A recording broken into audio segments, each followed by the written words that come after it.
جہاں عاملوں کو رگڑتا ہوں میں استخاروں کو بھی رگڑتا ہوں، تو ناجائز استخارے ہیں۔ استخارے میں کچھ بھی نہیں نکلتا، اگر کچھ نکل رہا ہے تو آپ کا اپنا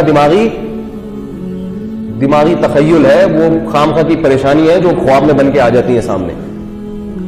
استخارے کا مفہوم وہ نہیں ہے جو آج جہلا میں رائج ہو چکا ہے۔ استخارہ دعا ہے، اللہ بہتر ہے تو مقدر کرا دے، بہتر نہیں ہے تو ہٹا دے، بس۔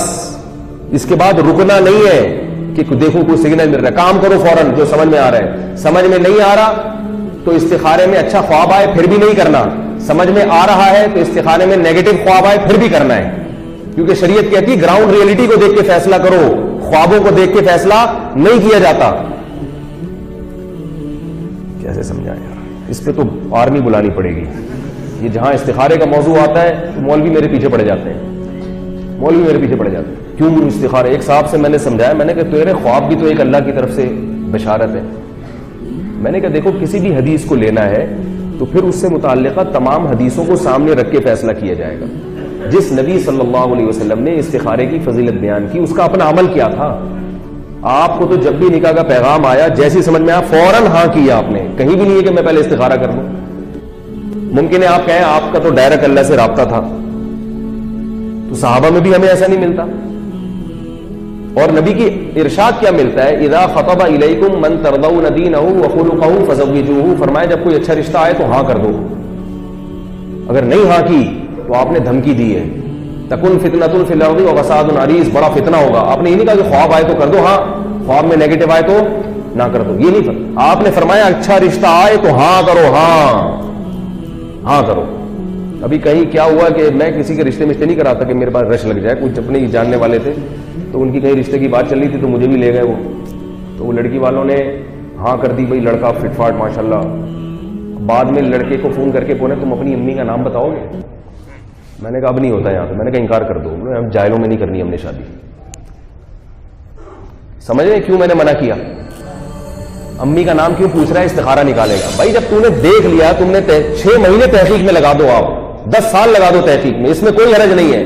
جب ایک دفعہ بات سمجھ میں آ گئی تو قرآن کیا کہہ رہا ہے؟ فَإِذَا عَزَمْتَ فَتَوَكَّلْ عَلَى اللَّهِ، فیصلہ کرو تو قوت فیصلہ ہونا چاہیے آپ میں، پھر اللہ پہ توکل کرو۔ مستقبل کی حقیقت کوئی نہیں جانتا کیا ہوگا مستقبل میں، ہم ظاہر کے مکلف ہیں۔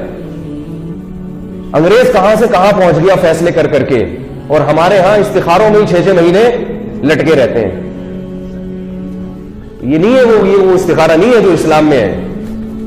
شکر ہے مجھے یہ والے استخارے نہیں آتے تھے، ورنہ ابھی تک میں کوارا ہی بیٹھا ہوا ہوتا، استخارے نکل رہے ہوتے۔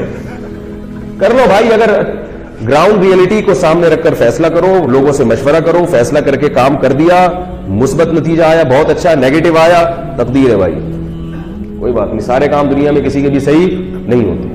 ہمارے نبی نے کیا کیا؟ مشورہ کیا صحابہ سے، غزوہ احد میں مدینہ کے اندر رہ کے لڑنا ہے، مدینہ کے باہر جا کے لڑنا ہے۔ مشورے میں طے ہوا، فیصلہ ہوا مدینہ سے باہر جا کے لڑنا ہے، جو کہ غلط فیصلہ ہوا تھا، نقصان ہوا، 70 صحابہ شہید ہو گئے۔ بھائی یہ کیا ہو گیا؟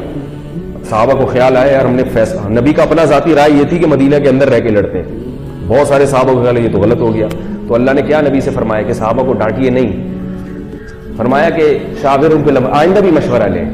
فَإِذَا عَزَمْتَ فَتَوَكَّلْ عَلَى اللَّهِ، مشورے کے بعد جب ایک رائے قائم ہو اللہ پہ توکل کریں۔ نفع فائدہ اور نقصان کس کے ہاتھ میں ہے؟ اللہ کے ہاتھ میں۔ روتے تھوڑی رہیں گے ہائے یہ تو اس نے بولا تھا، اس نے، ہمارے یہاں کیا ہوتا ہے یہ اس نے مشورہ دیا تھا یہاں شادی کرو، یہ ہے نا، یہ مجھے تو فلاں نے بھی منع کیا تھا، فلاں نے بھی منع کیا، انہوں نے بتایا تھا۔ یہ جب بتایا تھا تو آپ نے آنکھ بند کر کے تھوڑی کر لی تھی، آپ نے خود بھی تو غور کیا تھا نا۔ اچھا کام ہو جائے تو کبھی مشورہ دینے والے کی تعریف نہیں کرتے، اس نے بتایا تھا، اتنی اچھی بیوی مل گئی، اور اگر خراب ملے تو اس نے مروایا میرے کو۔ قرآن کیا کہہ رہا ہے؟ جب فیصلہ کرو تو کیا کرو؟ فتوکل علی اللہ، بس یہ جو مقدر میں تھا ہو گیا بھائی۔ سارے کام دنیا میں کسی کے بھی صحیح نہیں ہو سکتے، اور اگر ناقابل برداشت ہو گیا معاملہ تو اللہ نے پھر علیحدگی کا راستہ بھی رکھا ہے۔ پھر یہ نہیں بولو رشتے تو آسمانوں پہ بنتے ہیں، جو بن گئے تو ایلفی کی طرح چپک گئے، ایسا نہیں ہے اسلام میں۔ اسلام میں محبت سے رہو، نہیں رہ سکتے تو محبت سے، اس کو بھی لوگ بہت برا سمجھتے ہیں، علیحدگی بھی محبت سے ہونی چاہیے۔ ہم خود بعض دفعہ کرنا نہیں ہے یہ کام، آپ نے جا کے کہیں علیحدگیاں شروع کر دے، بہت زیادہ آپس میں ایک دوسرے کو گلا گھونٹ رہے ہیں، ناخن سے نوچ رہے ہیں، دوسرے کو بندوقیں نکل رہی ہیں۔